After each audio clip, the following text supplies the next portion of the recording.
hermanos, que el Señor los bendiga. Ahora estamos empezando una nueva serie de enseñanzas, un panorama del Nuevo Testamento. Acabamos de terminar el panorama del Antiguo. Ahora vamos a hacer la transición y entrar en un estudio, una serie que se llama Panorama del Nuevo Testamento. Este video va a ser nada más la introducción. Luego, después, vamos a hablar de las diferentes partes del Antiguo Testamento, los evangelios, los hechos, un poquito de historia de la iglesia, y luego vamos a ver las epístolas de Pablo, las epístolas generales y luego Apocalipsis.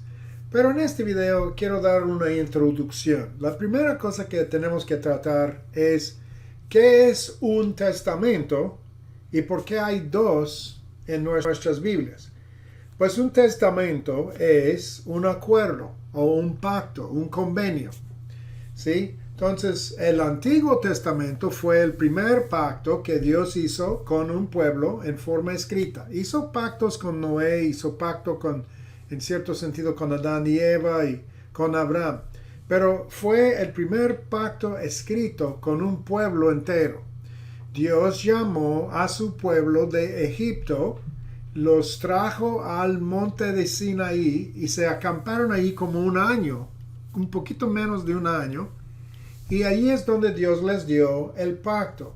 La idea era un acuerdo a través del cual un pueblo podría relacionarse con Dios y Dios con ellos.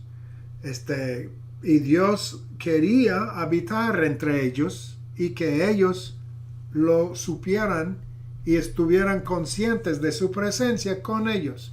Fue un gran privilegio. Dios los llamó para ser su pueblo y estar en su mera presencia. Adán y Eva estuvieron en la presencia de Dios, caminaron con Dios, pero luego cortaron la relación cuando desobedecieron el único mandamiento que Dios les dio de no comer de cierto árbol. ¿Sí? Fueron expulsados. Entonces, en el primer pacto, el antiguo pacto, esto fue Dios llegando a un pueblo de nuevo para restaurar la relación. Ahora, es importante notar que los judíos no mesiánicos no lo llaman el Antiguo Testamento.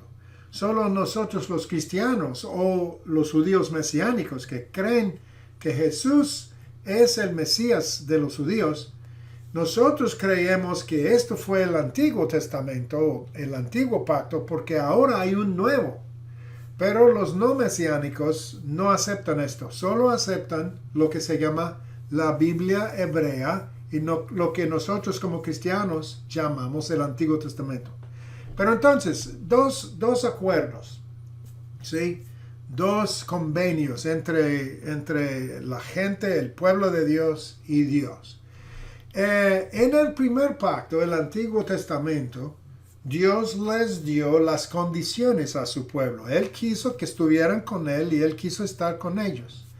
Pero para lograrlo, ellos tendrían que reconocer que Dios es santo. Ahora, el ser humano es pecaminoso. Entonces, ¿cómo puede un pecador tener relación con un Dios santo?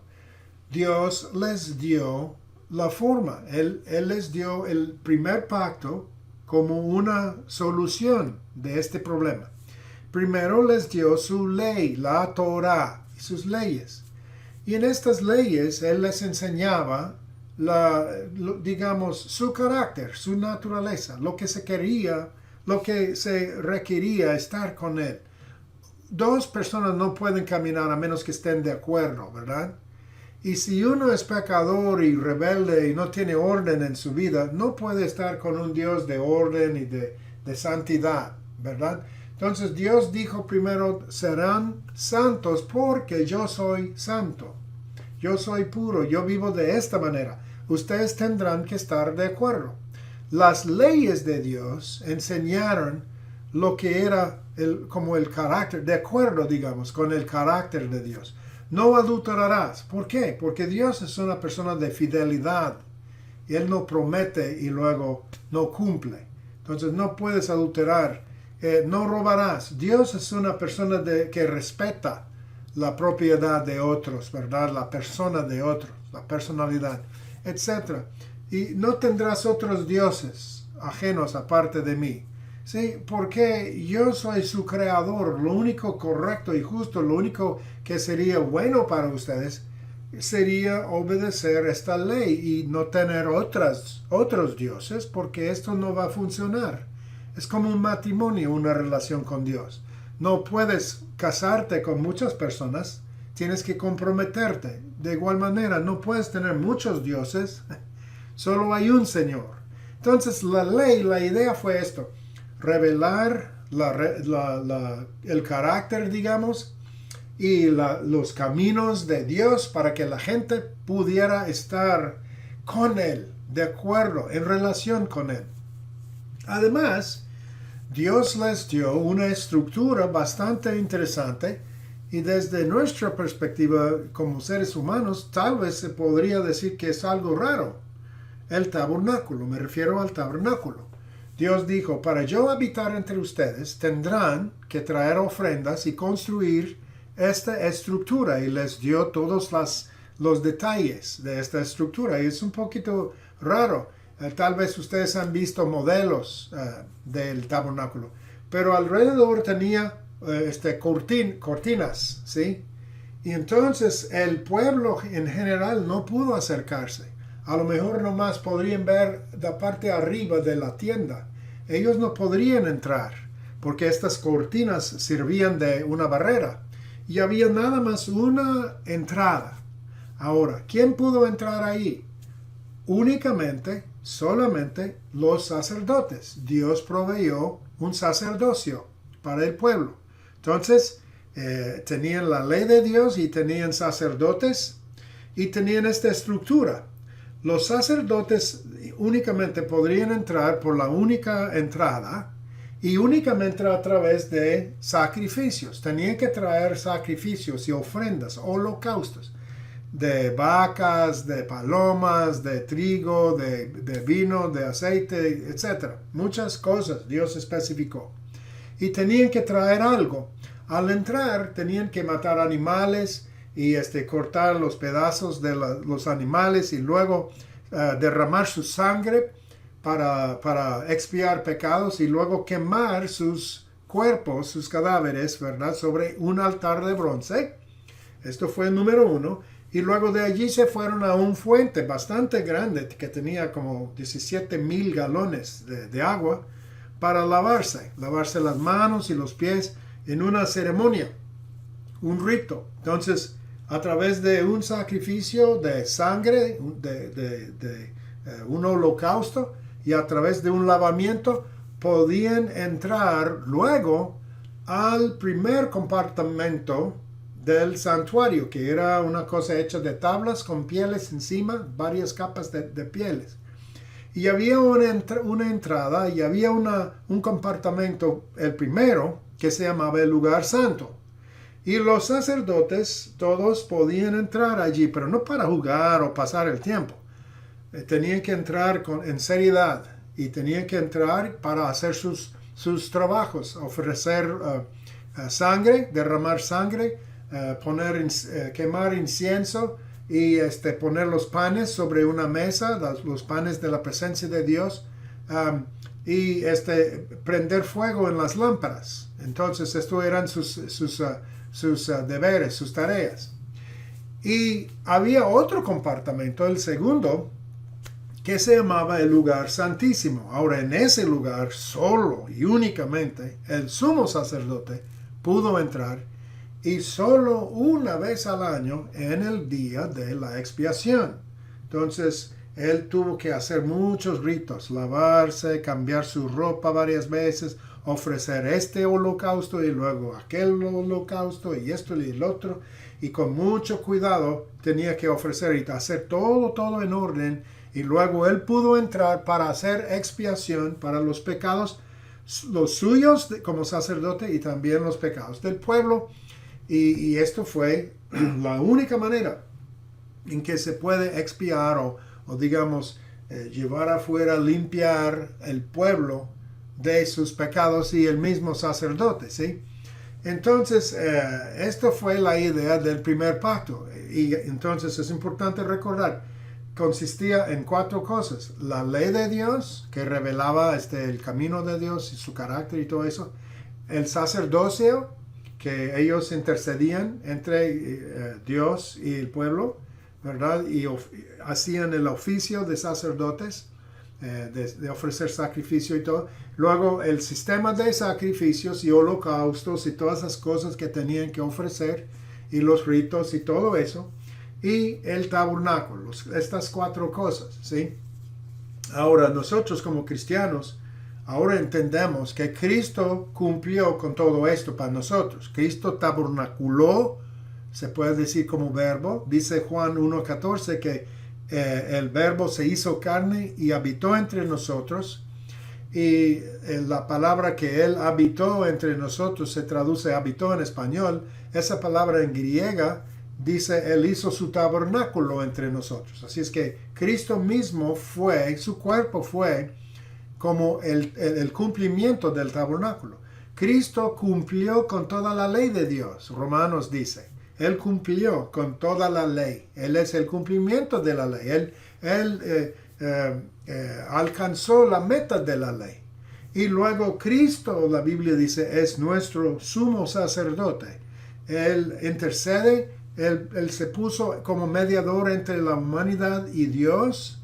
Es el sumo sacerdote, nos representa delante de Dios. Y además no solo es el sacerdote, sino también el mismo holocausto o sacrificio. Por eso Juan el Bautista lo llamó el Cordero de Dios que quita el pecado del mundo. Así es que Cristo para nosotros cumple con todo esto del antiguo pacto. Por eso decimos que ya no estamos bajo el antiguo, estamos bajo el nuevo pacto. Bueno, entonces, ¿por qué Dios nos dio el primer pacto, el antiguo, y luego el nuevo? Pues la razón es porque el nuevo pacto fue como una preparación. Dios dio el antiguo primero para preparar la tierra, digamos, para ilustrar la necesidad de algo más.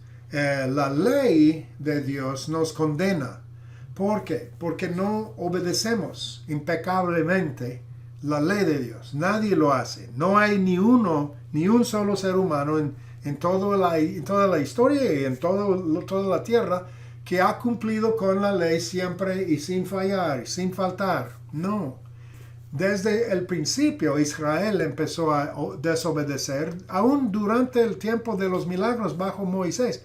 Imagínense, Dios hizo tantos milagros, ellos cruzaron el Mar Rojo en tierra seca, Dios mató a sus enemigos, Dios les dio maná, Dios les dio aguas que fluyeron de una roca, Dios hizo un montón de milagros, el pilar, la columna de fuego y de humo los guió a través del desierto. Sin embargo, ellos una y otra vez se alejaron, se apartaron, desobedecieron a Dios, se quejaron contra Dios. Entonces, terribles calamidades los alcanzaron a causa de su desobediencia. Aún durante el tiempo de Moisés, luego Josué los llevó a la tierra prometida y durante su tiempo la gente obedecía, pero después de su muerte y esa generación de Josué, la gente se alejó de Dios, la siguiente generación, y Dios les mandó un ángel para reprenderlos. Y luego tenemos la historia de los jueces y el pueblo iba de mal en peor, siempre desobedecían y luego cayeron bajo opresión de otros pueblos, sus enemigos los invadieron y los oprimieron y luego clamaron a Dios, los salvó, pero volvieron a cometer sus pecados otra vez.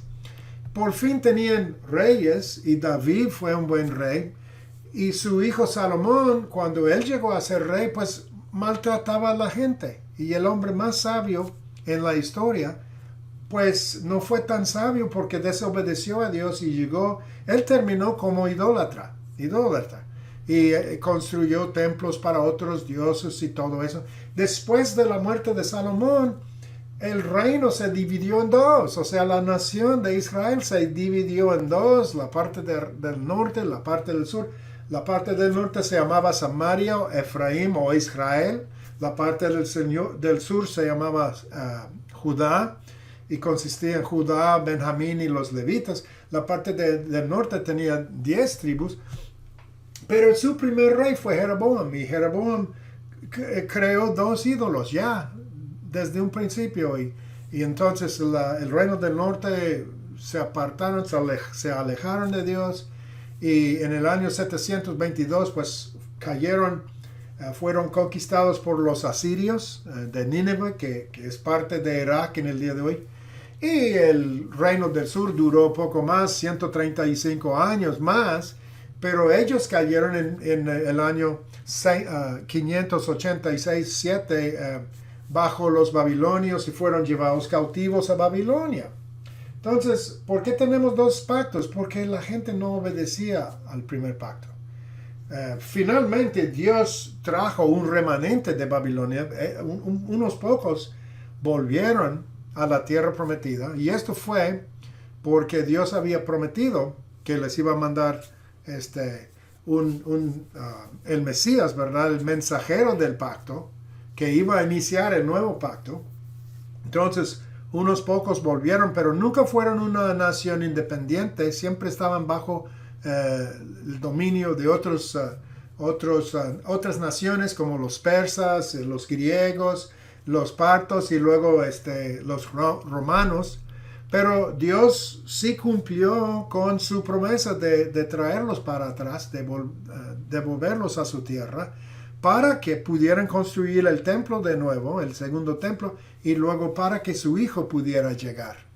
Entonces, el Antiguo Testamento fue una larga historia de fracaso, de falla, de error humano, ¿sí? De pecado humano. Y pues tenemos que saber que a Dios no le sorprendió el fracaso de Israel, en ninguna manera. No le sorprendió. De hecho, usted puede leer en Deuteronomio 28 y luego en todo el capítulo 32 de Deuteronomio, el mismo Moisés, mientras estaba vivo, les dijo, les profetizó que iban a desobedecer y caer mal, quedar mal y estar echados de su tierra. Moisés lo predijo, ¿sí? Se puede leer allí. Y Salomón también habló de esto en los días cuando todavía él andaba con Dios. Él levantó una oración a Dios y en 2 de Crónicas 6:36 tenemos esta oración. Y él dijo que el pueblo de Dios iba a pecar y estar echados, expulsados de la tierra. Y dijo que si de allá, de su cautividad, te piden, y si te oran, Señor, entonces déjalos volver. Salomón dijo. Y el profeta Amós, en capítulo 5, predijo el exilio. Isaías 39:6 habló del juicio de Dios que iba a venir sobre el pueblo y que iban a estar desparramados, esparcidos a los vientos. Y también habló de su restauración. Todo esto fue conocido, fue sabido. Dios lo supo muy bien, lo profetizó. Entonces, el fracaso de Israel, Dios lo profetizó, aún en el Antiguo Testamento. También Dios profetizó la venida de otro pacto, otro convenio con el pueblo en el futuro. Jeremías 31 al 34, allí encontramos la profecía de Jeremías. Y él dijo claramente que un día iba a haber un nuevo pacto. Ahí está escrito. Ahora, los judíos de hoy, los no mesiánicos, dicen que todavía no estamos en los días del nuevo pacto, porque ahí dice que Dios va a escribir sus leyes en nuestras mentes y corazones y que va a haber paz en el mundo. Y ellos dicen, ¿ves paz? No hay paz mundial. La gente no obedece a Dios, entonces no ha venido todavía el nuevo pacto. Pero nosotros creemos que la paz es paz con nosotros y Dios, entre nosotros y Dios. Romanos 5 dice que tenemos paz con Dios a través de Cristo. Entonces nosotros lo vemos de una manera espiritual, los judíos no mesiánicos lo ven literal y dicen que no existe todavía. El nuevo pacto no ha llegado. Pero nosotros creemos en el nuevo pacto. En Ezequiel profetizó también que Dios un día iba a dar un nuevo corazón a su pueblo, que a los que amaban a Dios les iba a dar un corazón nuevo, iba a quitar su corazón de piedra y darles un corazón nuevo, blando, de carne, ¿sí? Entonces iba a poner un espíritu nuevo dentro de los suyos. Entonces es interesante que aún en el Antiguo se ve, las profecías se ve, pues el presagio, una vista previa de que iba a haber algo, un problema con el primer pacto. Y por lo tanto, Dios algún día iba a iniciar otro pacto.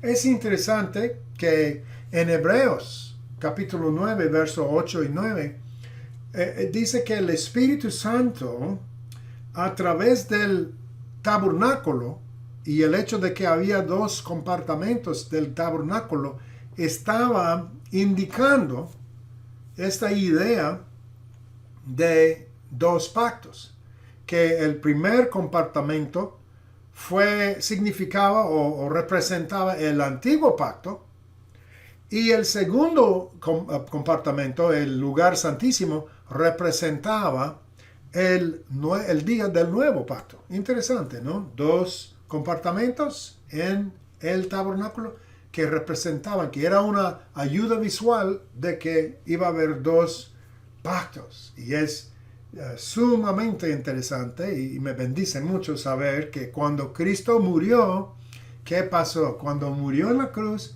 la Biblia dice que el velo separando estas dos secciones o compartimentos en el templo se rasgó desde arriba a abajo, en señal de que Dios mismo estaba abriendo el camino y dando acceso ahora a través del nuevo pacto, hermanos.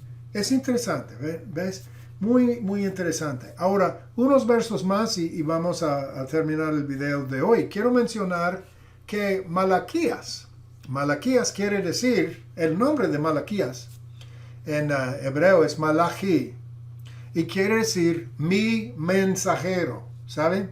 El profeta, su nombre significa mi mensajero. Él era mensajero de Dios, pero Malaquías habla del mensajero del pacto. Malaquías 3:1, el mensajero del pacto, y dice que este mensajero, bueno, hablan de dos mensajeros ahí. Uno que va a venir antes del mensajero y va a preparar el camino, lo cual era Juan el Bautista. Pero luego dice que el Señor vendrá a su templo. El Señor que ustedes los judíos buscan, vendrá a su templo, el mensajero del pacto. Esa es una profecía bastante asombrosa, sorprendente, ¿verdad? Porque ¿cómo es posible que Dios viene a su templo? Claro, en su gloria, ¿verdad? En el primer templo de Salomón bajó la gloria, la Shekinah de Dios, y Dios estuvo ahí en su presencia. Pero Malaquías indica que Dios mismo va a venir y como entrar al templo. ¿Cómo es posible esto? Pues nosotros sabemos, ¿verdad? Jesucristo era Dios en carne humana y Él caminaba en estos pasos, estas escaleras, digamos, del segundo templo allá en Jerusalén. En Jerusalén, Él caminaba allí, Dios mismo. El mensajero del pacto entró allí. ¿Sí? Y es muy... qué triste, ¿verdad?, que los judíos de sus tiempos no lo reconocían. Y otro verso más que quiero mencionar, Daniel 9:27, dice que alguien va a venir quien va a confirmar un pacto con muchos. Daniel 9:27. Ahora, la mayoría de pastores y predicadores de hoy tienen una manera de interpretar este pasaje, y dicen que eso refiere al anticristo. Pero yo he llegado a otra conclusión. Un día hablaré más de esto. Pero yo creo que está hablando no del anticristo, sino del Señor Jesucristo mismo, el Cristo, el Mesías. Dice que confirmará un pacto con muchos.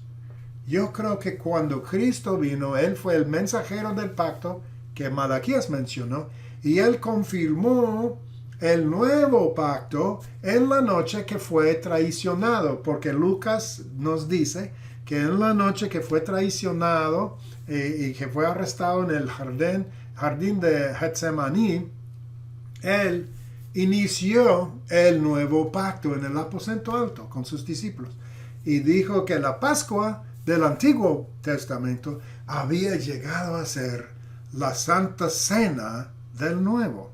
Y dijo, estos panes que han estado comiendo por siglos, estos representan mi cuerpo, roto por ustedes. Y lo rompió y lo dividió entre ellos. Esta copa de vino, dijo, es mi sangre derramada por muchos por la remisión de sus pecados. Entonces, Cristo confirmó el pacto, el nuevo pacto, en la noche en que fue traicionado.